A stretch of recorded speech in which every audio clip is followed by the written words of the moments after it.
Hello everyone. Leslie Ruthie here with Ben Bowman. I'm your host today for Gaming and Leisure's Voice.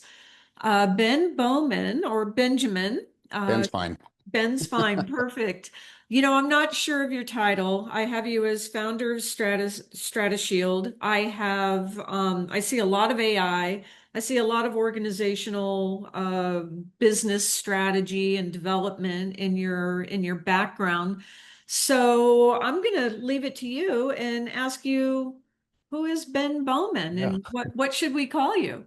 Good question. I think a word that would define me would be growth throughout my lifetime. And I think about the different opportunities that I've had, but really they've been technology related. So a long time ago, right?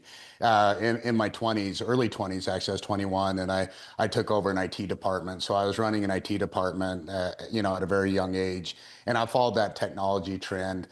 The great thing with that is they were a sales kind of marketing organization. So they were a printing organization. And Mhm. so I got a different perspective than just technology, but I got the technology with the human touch. And I feel like that's a huge differentiator with how I approach things is I don't just look at things from a technology standpoint. I look at things from a human standpoint, from a humanity standpoint, and even more important from a business strategy standpoint. So Oh, when you yeah. look at where I really have geared towards. Obviously, AI, I think the market is heading that direction. It's a technology we need to all understand. So I've definitely dove into that.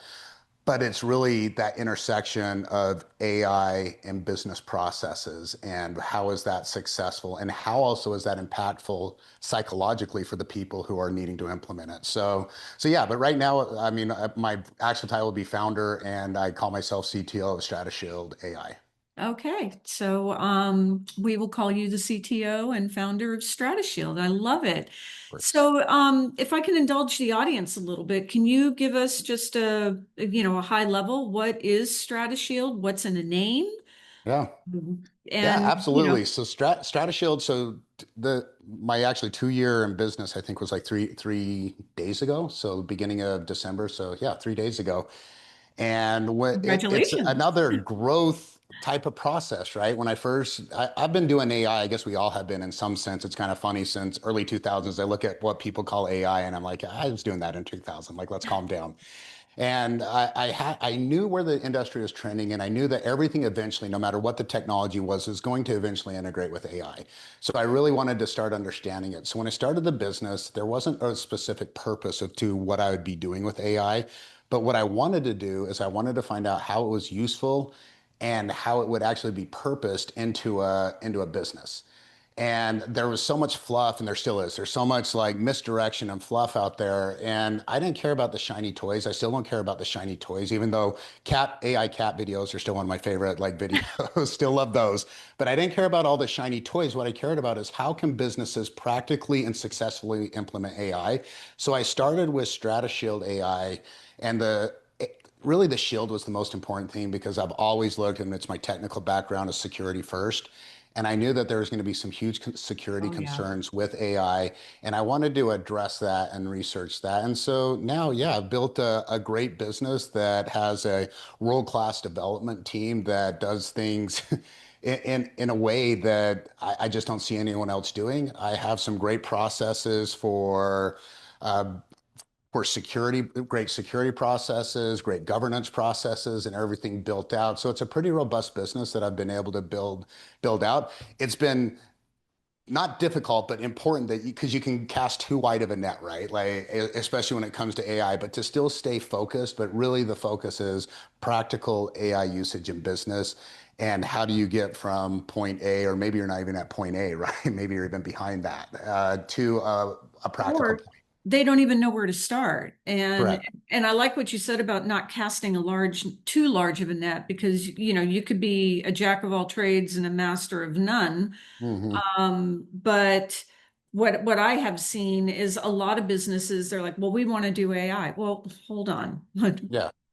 What does that mean? It's a big change, and there's a lot of trepidation, Hmm. and not even just with the companies, but with the employees, which I think we're going to get to in a little bit. Yeah, absolutely. And Yeah, it's funny, you see this kind of trend, and it's funny, a lot of the trends we see now with AI are just technology trends that I've seen for 25 plus years.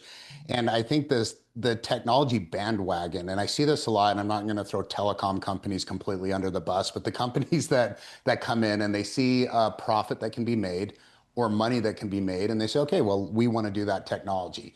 And there's a lot of companies out there that do a lot of technology, and they're throwing AI into that arena now, but they don't do it well. right. And I think that's what I'm seeing overall with AI. In fact, I almost at one point I was calling AI companies like the 80 percenters because 80% of it would work and the 20% it wouldn't. But you have to have 100% functionality to be business relevant. So it's been an interesting thing to watch the like all these different systems being thrown at me and all these different AI options and just see like, yeah, that's not really relevant. One of the thoughts that I've always had, I have a data warehousing background. I've got a gaming background. Okay. I have a lot of background, but Right. we'll just zero in on the data warehousing. And when you said 80/20, that it like triggered a neuron. Mm, Building data warehouses back in the day, it's like we would get about 80, 85%, and it's like that last 15 to 20% we could never get over the hump. yep. And when I look at AI today, and 2 years ago, and in the future, I think AI is data. It's just Hmm. all about data. It's Well, for yeah. me, it's a way to automate a data warehouse in a way because you're gonna consolidate everything so that you have all your information in one place, and the inference and the learning Hmm. to come from that. And that's what the goal was back in, early 2000s when we were trying to build these warehouses. Yeah, I think it's interesting. You look at the consolidation of data, which we got pretty good at consolidation of data through data lakes, data warehouses, all the different things. But the dissemination of data now with AI is, to me, something that's absolutely captivating. It's not just the ability to consolidate and store data, and that's important. And obviously, there's organization, governance, all the things that come along with it. But the ability to tap into your data, and these Right. companies have, and you know this with your data background, have records and records of data and information that they don't even touch. They Yeah. don't even look at, but data is valuable. Most, not all data. We have collected every company some data that's not valuable. A lot of data is valuable that you can use now with AI for predictive analytics and to have a better grasp of understanding of past and current trends. Right. That is absolutely right. And you said records. Oh my gosh. Everybody says tables and rows. You said records. I love it. We could get, it's funny, you could get like table rows, schemas. We could get into the technical side, but what good? It's the record. That's all Yeah, but it at the is. end of the day, it's a record. Yeah, exactly. A note a All record. But right. it is an exciting time for companies to really be able to dive into the data, use AI to organize the data. And of course, you have to have some cleanliness, but I don't want to like harp on cleanliness. It's important, but AI overcomes a lot of data messiness, honestly, if you do it right and you separate it into chunks instead of trying to bite off like everything all at once. That's exactly right. Well, we've got a lot of ground to cover, Yeah. and we need to take just a quick break to hear from our sponsors. So everybody, will be right back, and we are going to continue on with Ben Bowman, and this is going to be an AI chat today. Talk to you soon. Agilysys helps the gaming industry realize its full potential through exceptional technology that goes beyond what other tech providers have trained hospitality to expect. We built our state-of-the-art hospitality-focused software for continuous innovation, industry-leading data sharing, maximum flexibility for best-of-breed performance, and smooth ecosystem integration, and an always learning guest profile engine so you can create personal experiences. It's time for hospitality to go beyond with technology from Agilysys.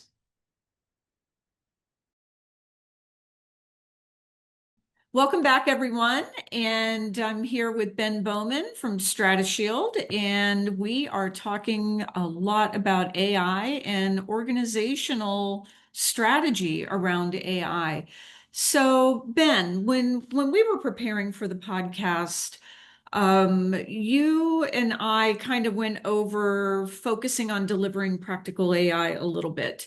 And, that's a broad statement, delivering practical AI to a business.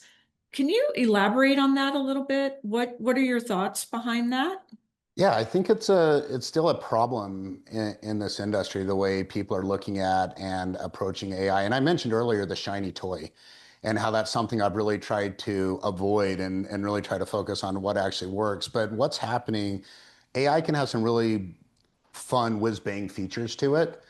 But that's that 80%. That might even be 80%, it might be 50% of it. But the actual business use case of it, like if it doesn't fully function and integrate into the business use case, it ends up being a huge problem. And so that's where Gartner Yeah. came out and said that 73% of all AI implementations are failing. That stat is probably about a year old, so it's a little dated. So I'm hoping, I know I'm at 100% AI implementation, but I'm hoping other companies are getting better, but that's because they're not looking at this correctly and they're not doing the right things. And that could be they're not involving the right people internally. It could be that they're not really understanding the capabilities of AI, so they're overshooting like what can even happen. Mhm. And so there's a lot of reasons why, but what I've seen and why I feel like I've been so successful with what I'm doing is I don't go in and tell a company what they need to do with AI because I have no clue what they need to do with AI. I have no clue what their business use case is. I have to understand the business, the people, the processes. And I always say people, processes, and technology in that order. So I Yep. have to understand this. And then once we understand what processes that could be automated, what data that can be automated, what visibility we can have, and if there's even an ROI for doing this. Let's not spend money just for the sake of spending money. And then lastly, is it even possible from a technology standpoint? We're not moving forward with it with any projects. So I think that really captures practical AI right there. It has to be usable. There should be an ROI attached with it. And it shouldn't be doing AI just for the sake of doing AI because a board member is telling you that they want to hear an AI story. We have to have AI. Exactly. Yeah.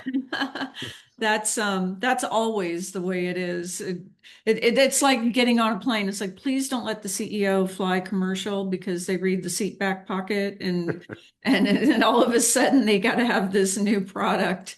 Right. Um, Well, it reminds me of the cloud back in the day, like back in the day when the cloud was the big buzzword, right? Everything was the cloud, but no one knew what the cloud wants. And I was leading an IT team at that time, and I remember people like, "Are we in the cloud? Are we in the cloud?" I'm like, "Yeah, technically, we're already in the cloud, guys. From the definition of the cloud, I'm already doing it. We're remotely hosting people, we're remotely hosting agents. Our data is stored and remotely accessible."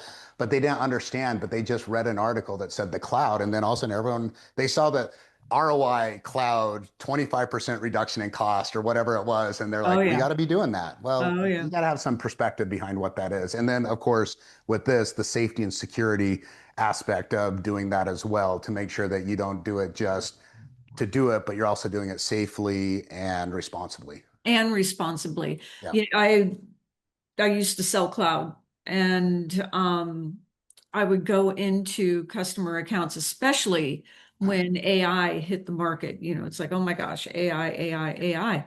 And just like you said, I would sit down with executives and they'd say, well, we want to automate human resources with AI. Hmm. Well, what do you want to do? What does automating human resources say? Because you're fairly automated today.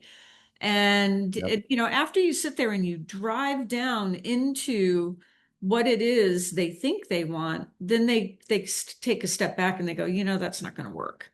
Right. And to the dismay of my managers, it's like, okay, well, I kind of talked them out of a sale, but I would rather talk them out of a sale than have a sale that was not, Uh, successful.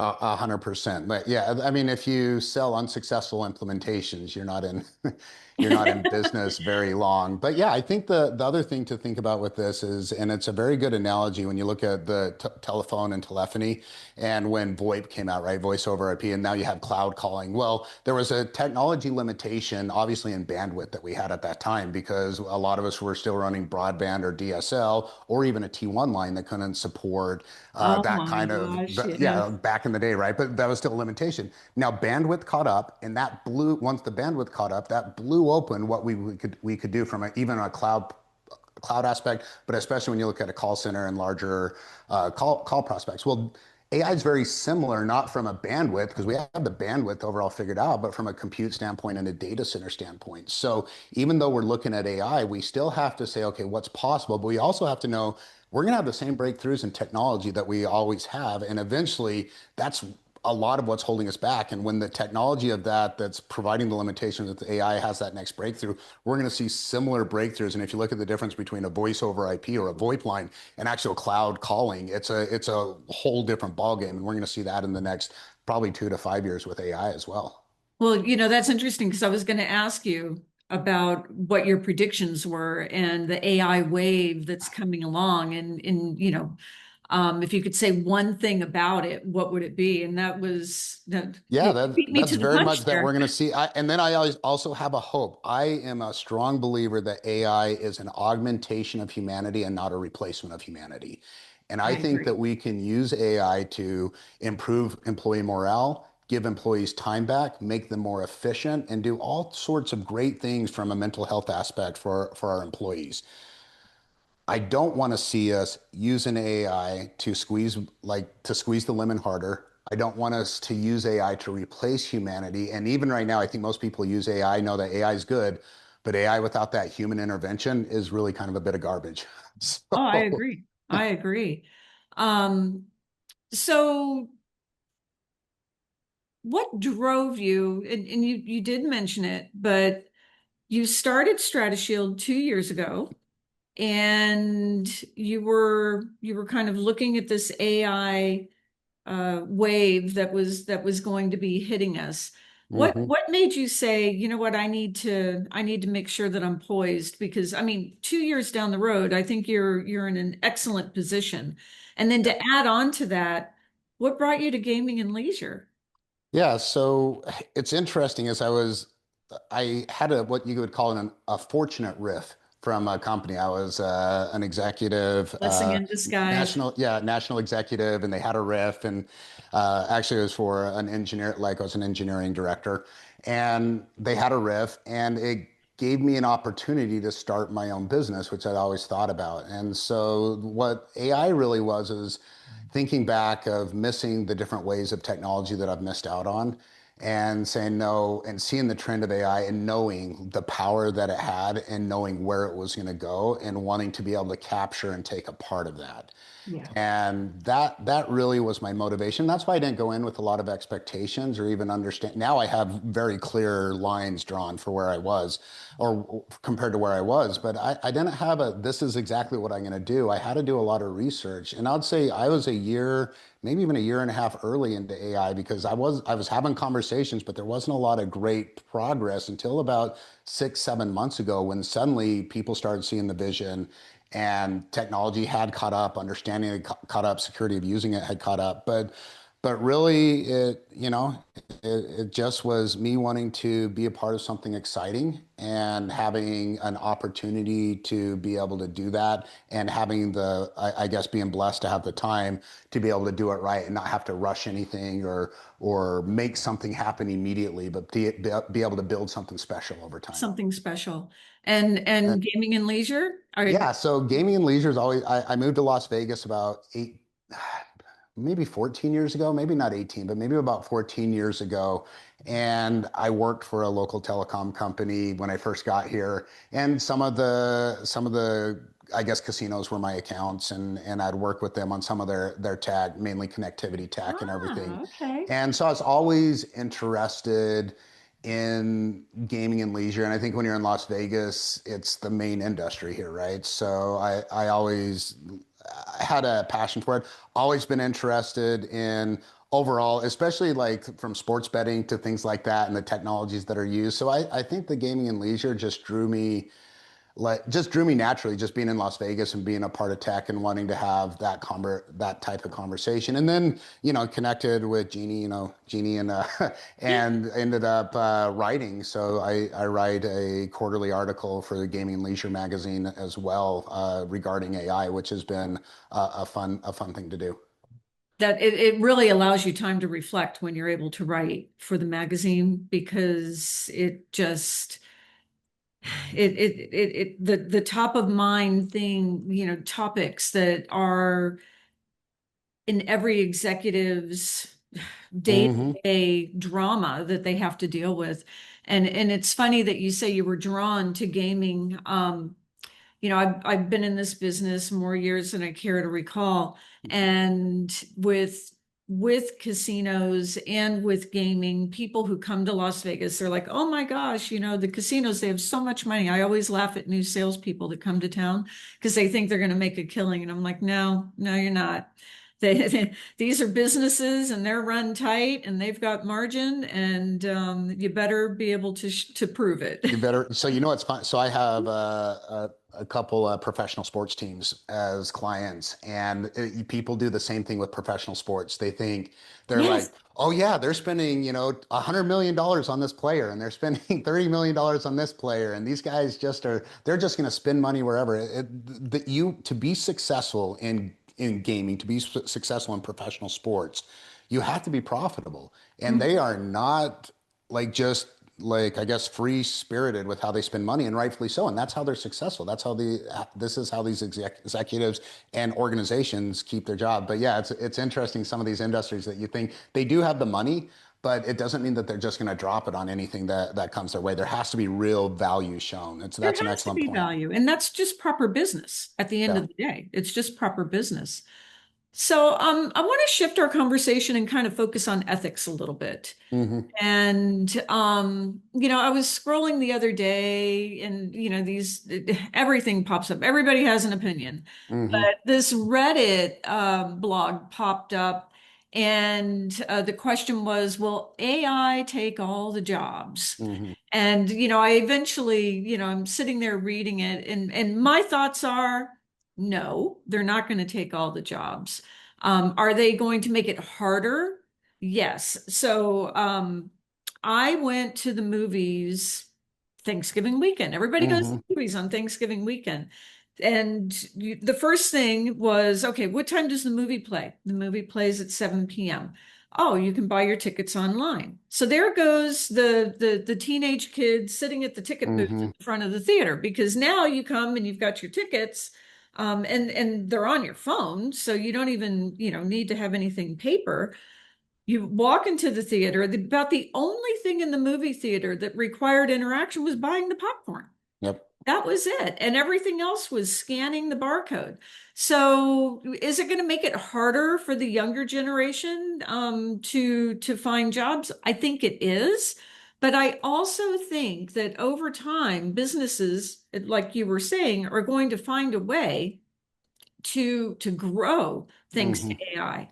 And I know, excuse me, now I've got a frog in my throat. With all that in mind, and the fact that you like to go into businesses and talk about what's the ROI, what's the business benefit, what are your thoughts Yeah. around like this Reddit blog that, oh, is it going to take all the jobs? And everybody's It, like, oh my gosh, the sky is falling. it's a great question, and I think that it's going to take a lot of jobs away, but that's technology. So going back to the telephone, think when automated switching happened with telephones. Remember all the operators that would sit back and plug in and like do Oh my the gosh, switch yeah. operators, right? Back in the day, uh, they all lost their job. But think of how many millions more jobs were created because of automated telephone switching. And you could go even like the car, even there's just like the car from I guess all the carriage drivers, right? But then they invented taxi drivers, right? So I mean, if you look at technology over time, people do, and you can say unfortunately, people lose their jobs. And with AI, there is going to be a subset of people who are going to be replaceable with AI.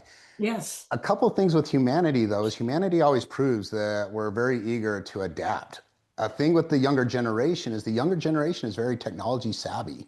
So if there's anyone who's going to be able to figure out how to fit into and Yeah. adapt to a technology world, it's going to be the younger generation who grew up in it. Like my daughter grew up with an iPad in her hand and knowing how to click through an iPad and go on, of course, safe to play games and everything, learning games at the age of 2. she was already doing that. So I think the younger generation is actually going to be the generation of innovation, and they are going to be the generation that's going to explore AI. Now, I also talked about the psychology of giving people time back and saying, hey, look, let's maybe we get out of this idea of 40-hour work weeks and you get into the idea of performance-based type of employment, where look, this is what you need to do. Mm-hmm. This is how you need, this is my expectations of how you need to perform. And if you can do that in 20 hours or 40 hours, I don't care. That we have the ability to move in that direction. And that is really from what I know of my daughter, who is in her early 20s, and the younger generation, is that that's very appealing to them as well. So I think, and my belief and hope is that humanity will continue to evolve and adapt the way that they always have.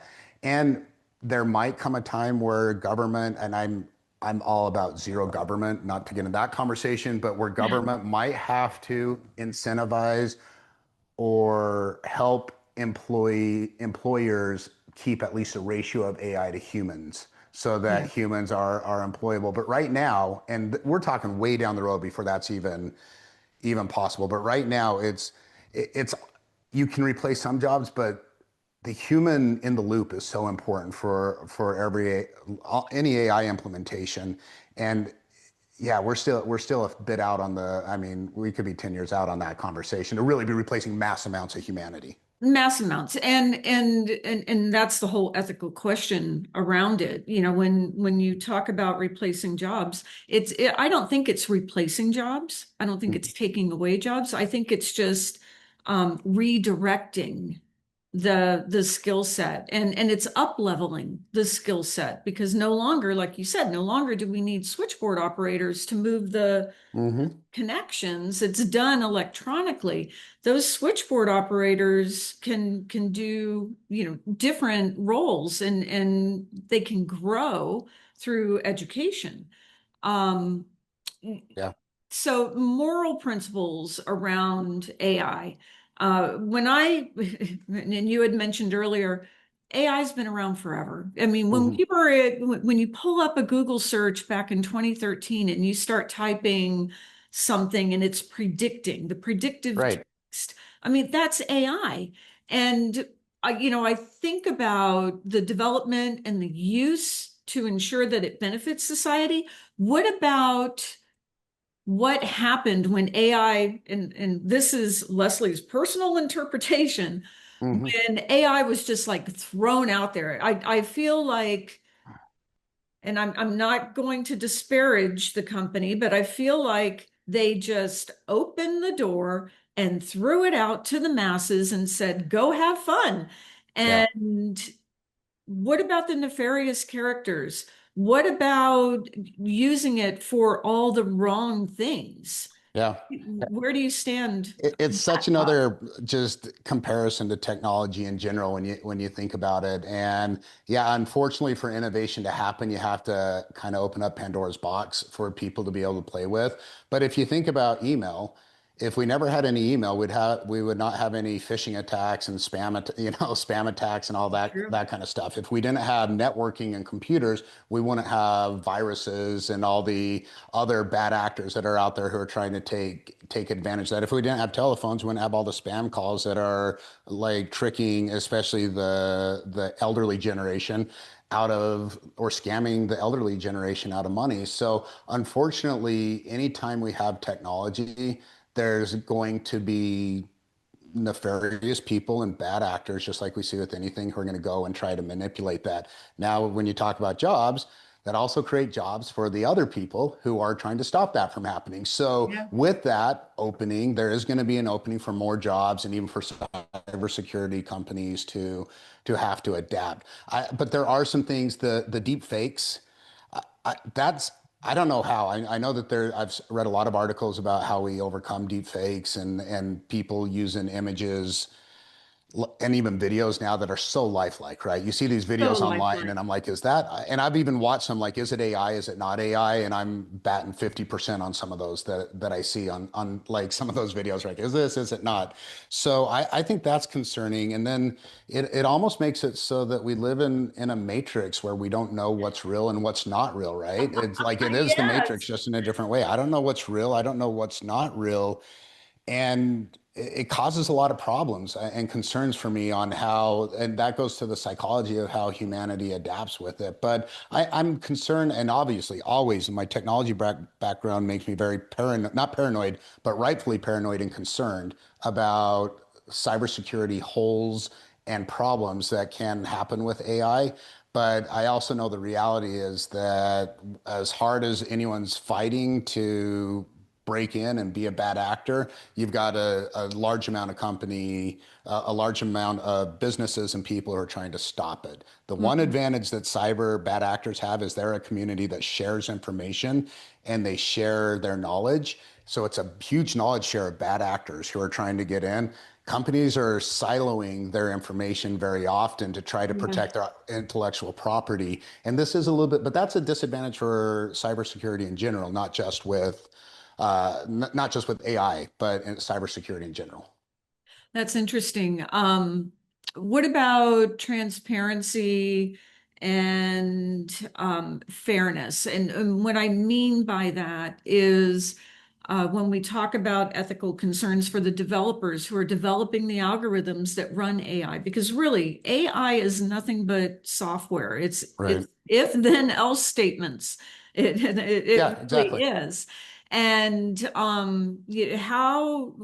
how do you stand and what are your um, sage words of advice around making sure that personal prejudices are not coded into these algorithms? Yeah, I think it, and even beyond coding, I think it's something we have to check, right? So I think AI can, because AI does, there is a learning mechanism to AI, and AI can misinterpret its learning into bias or prejudice. Yeah. But if you look at, again, humanity and our experiences and how we are adapted through how we live and how we grow up in the community that we live in and the people that we're surrounded around and the words that we hear. Then you look at social media and how manipulative their advertising is to get us to think a little bit a certain way. We're like that as humans, and AI is the same way. So I think what you have to really have is these safe gaps in there to be able to test the AI for bias. And you can prompt bias checks into it to make sure that you're not, and then be aware that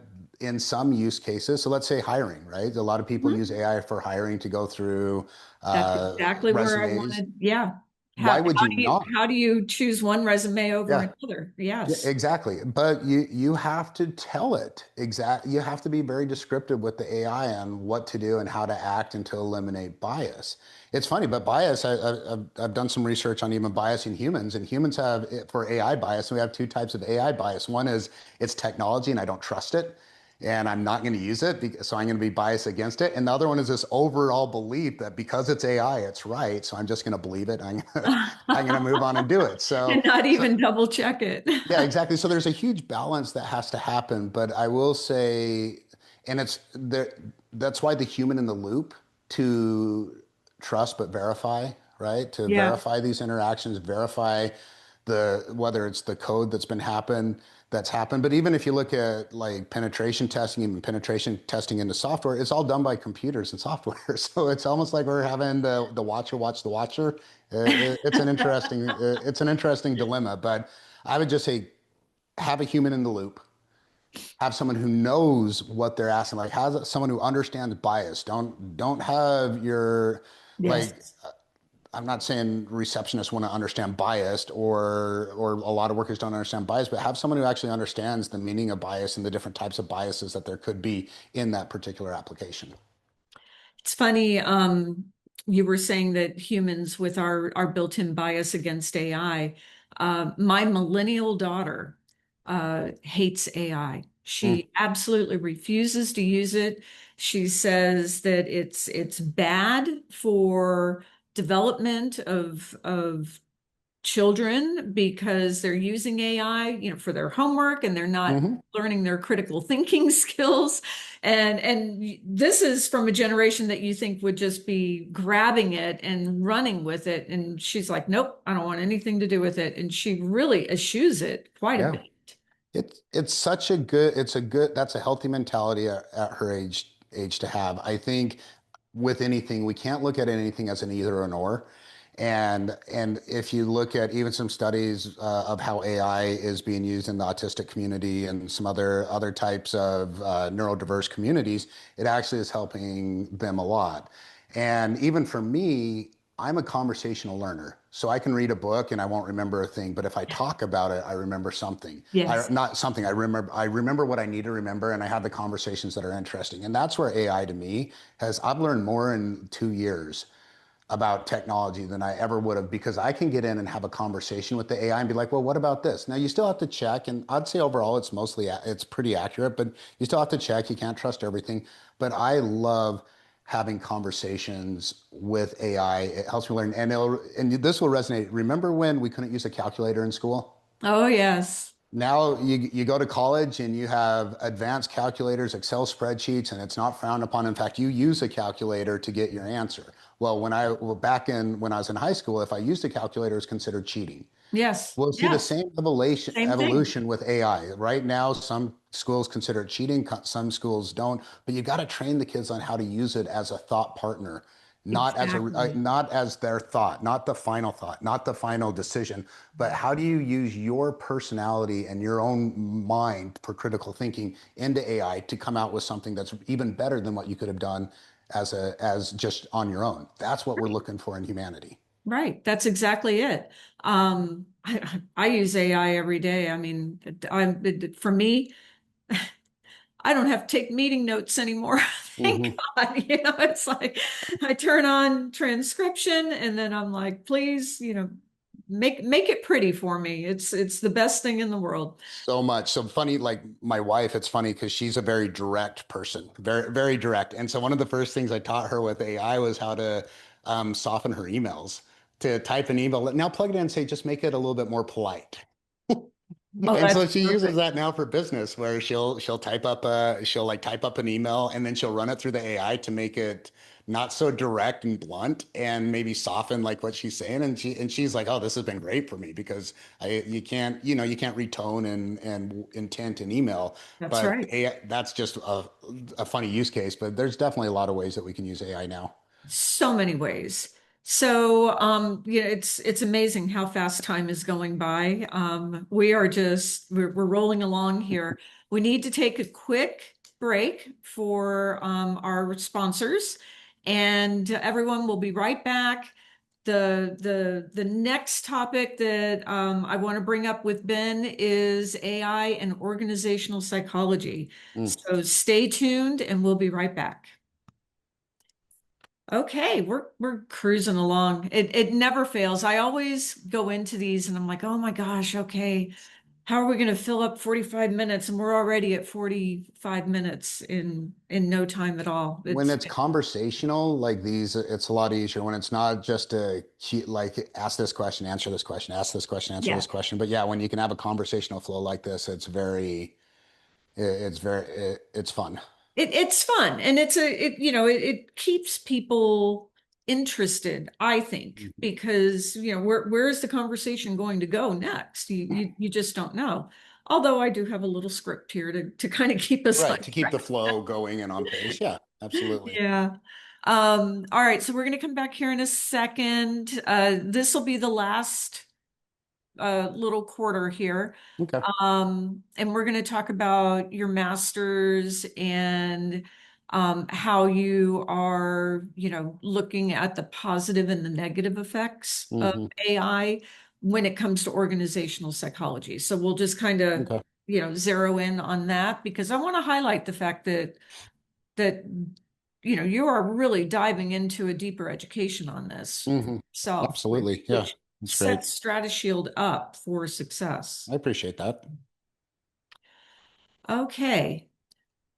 All right, welcome back, everyone, and thanks for listening. We are talking to Ben Bohman, with founder of Stratishield. I just fumbled my words, so we're going to start over. Okay, here we go again, Paul. Welcome back, everyone, and thanks for listening. We've been talking with Ben Bowman from Stratishield, and we're talking about everything AI today. We just got through with ethics, and one thing that I learned from you, Ben, is you are working on a degree around organizational psychology. Do you want to talk about that a little bit?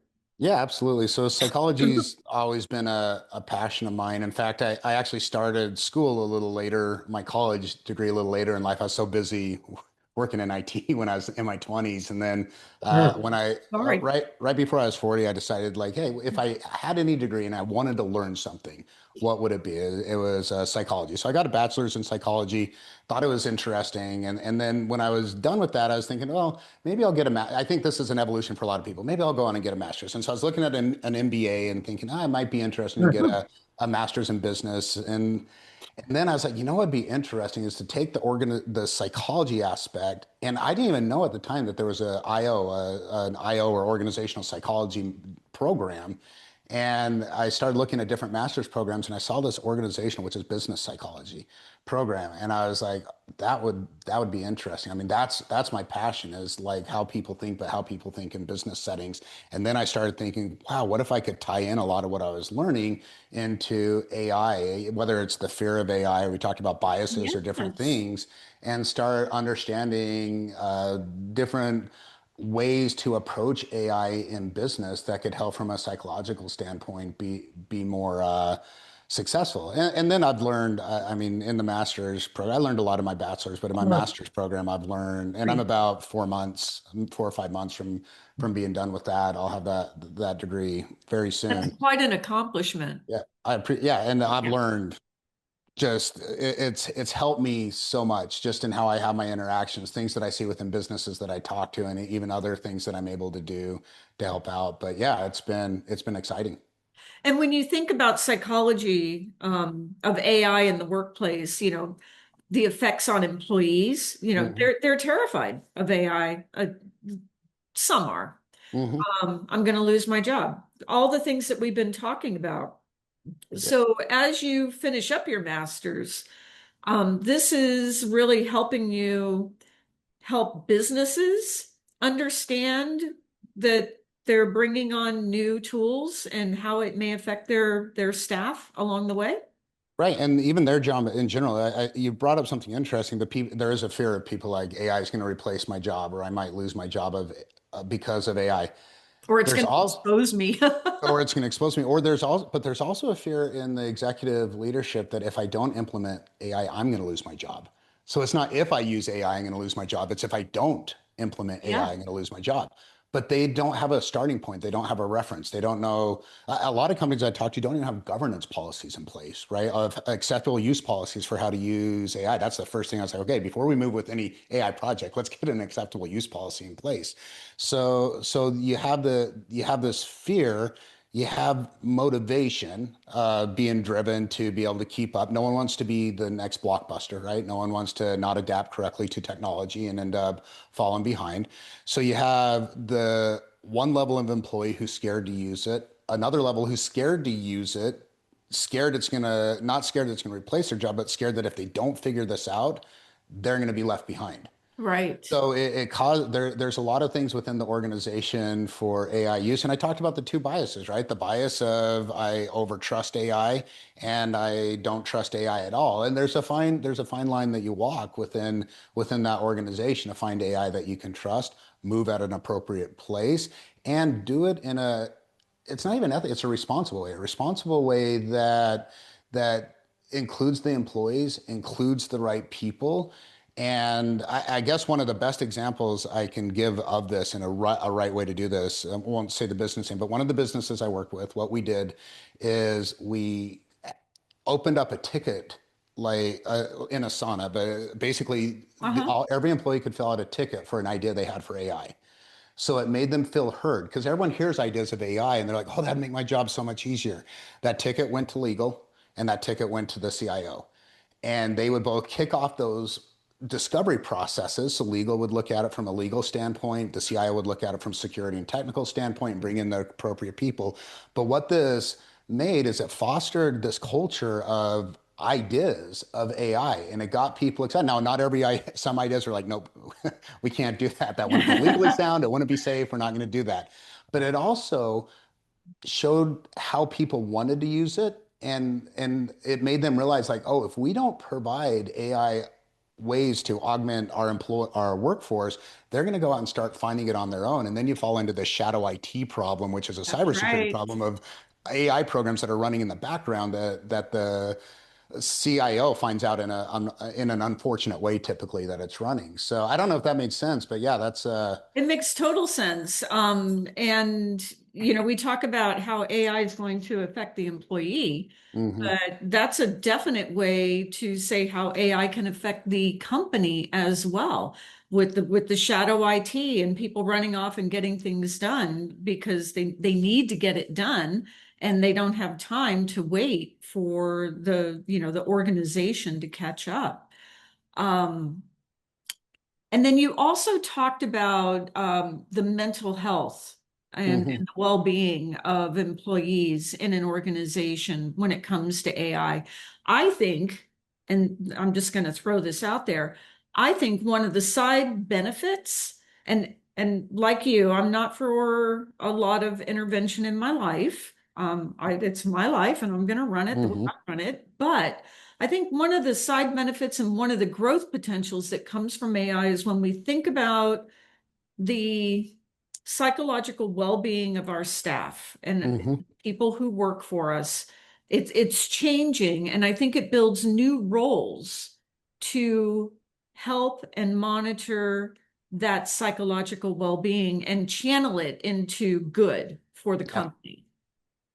That Yeah, I think it's interesting when you look at and every single person and every job I've worked and and you'll relate to this too, is we all have things we like to do about every job we've had. That's our passion. We come in and we're like, oh, yeah. if I could do this all day, I'd be happy. But then 80% of our day gets filled up with mundane, repetitive, just Meeting distracting. notes. Yeah, meeting notes, projects, organization. One of the projects I worked on was organizing it was I'd say 3 times a week, it was a paper that was being created by the staff, a document that's being created by the staff. It was taking 2,000 hours a year for them to create this document, and the employees hated doing it. That's a Well, we were able to automate the creation of PE that practically. yeah, Yeah. we created the automation of that document so that the employees didn't. So that's exactly what I'm talking about is that if we can get employees to be able to do what they're passionate about and excited about, and the psychology does say that passion and excitement, like that's a fuel for creativity, right? That's Yeah, just the it reality is is. this is a fuel for creativity. We're going to get more creativity and we're going to get our employees thinking about the things that they're excited about, that they're passionate about, the ways to grow the company, ways to make the company better, ways to make themselves better and their job better.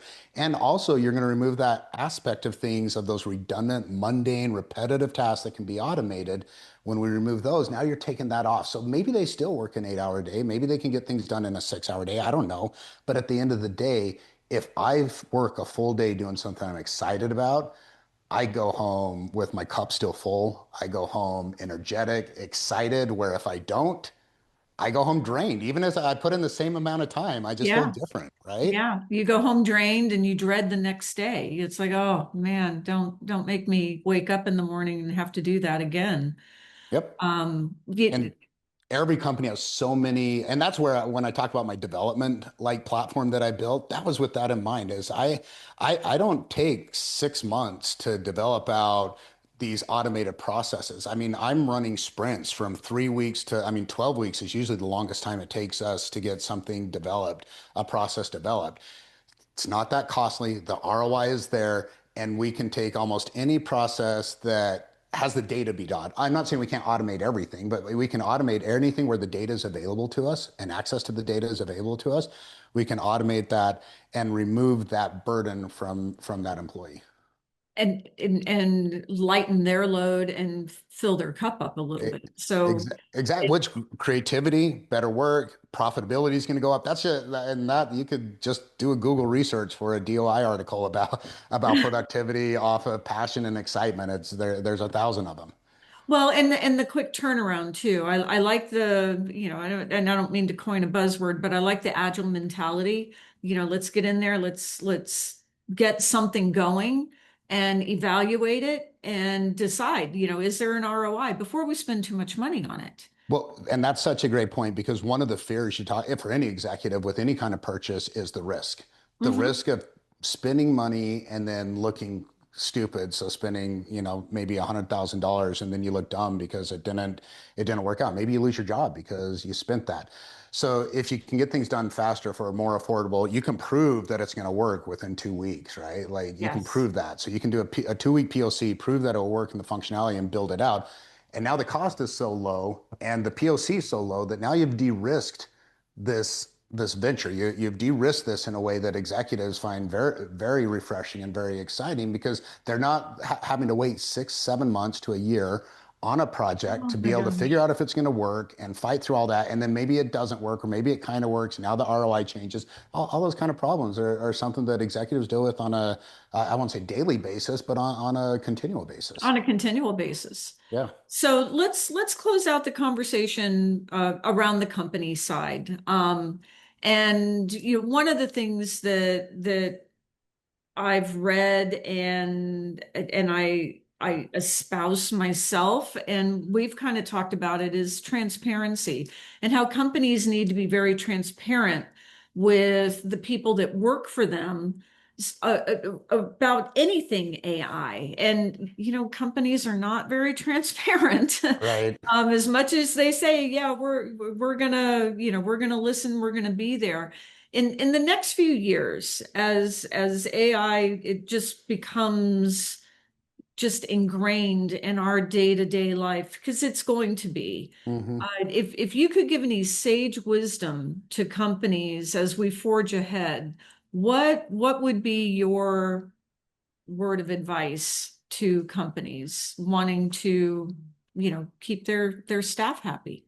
Yeah, I think transparency is important. And I would say the number one thing that I see is that acceptable use policy for AI.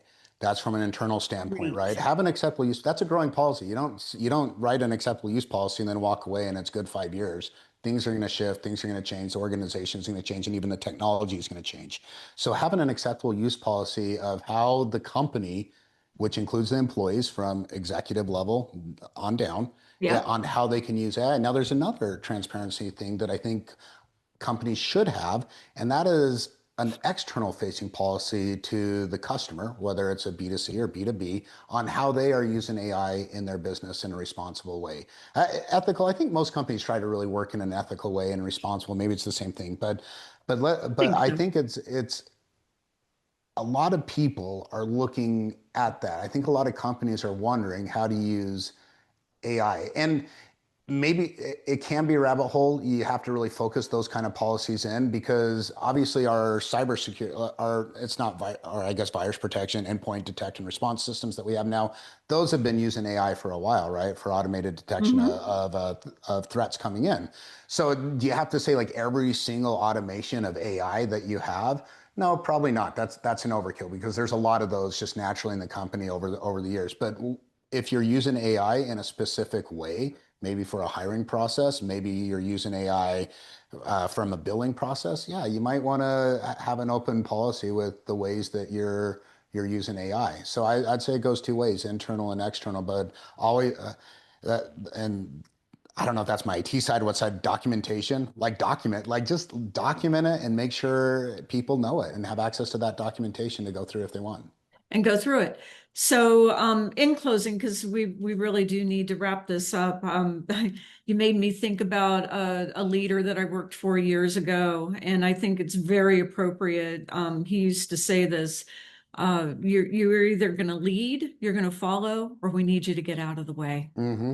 And I think It's that's what's going on in today's world: lead, follow, or get out of the way. that's a great ending note. Yeah, that's such good advice. Well, Ben, it's been enjoyable. I I think we could probably talk for another hour on this, and Right. maybe we will. We'll talk to Katie about that on the side. Right. You never know. Thank you for being part of our community at Gaming and Leisure. We have the forum coming up in February. Are you going to be there? Yeah, I believe I'm a bronze sponsor, Hot like for dog. I the love forum. So I'm it. excited I was at last year's and not as a sponsor, but as I was growing the business as a participant, and I'm excited to be a sponsor this year and just be the speakers are just phenomenal, and that whole the whole Oh. event is just so well done. So I yeah, I'm excited. love the forum. I mean, I look at it as like a quick hit. It's one day you get in and Hmm. it's just really targeted topics and it's so appropriate for what's going on right now. Yep. Jeannie couldn't have timed it better. So thank you, Jeannie. Everyone, it's time to say goodbye. Again, I can't thank you enough for your time today. And I just want to tell everybody, make it a great day, and we will see you next time on Voice. Thank you.